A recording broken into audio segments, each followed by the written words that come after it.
நல்லா வெள்ளாமை போட்டிருக்காங்க ஊரில். அதாவது 2வது வெள்ளாமை அப்படி தான் சொல்லணும். போர் வச்சுருக்கவங்க இந்த மாதிரி 2 வெள்ளாமை போடலாம்.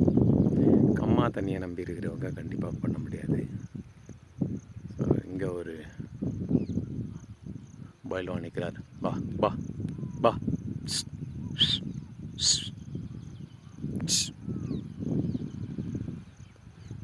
வண்டியை நிப்பாட்டினோடனே பாய்ஞ்சு வந்தார். அப்படியே பார்த்துக்கிட்டு நம்ம பக்கம்.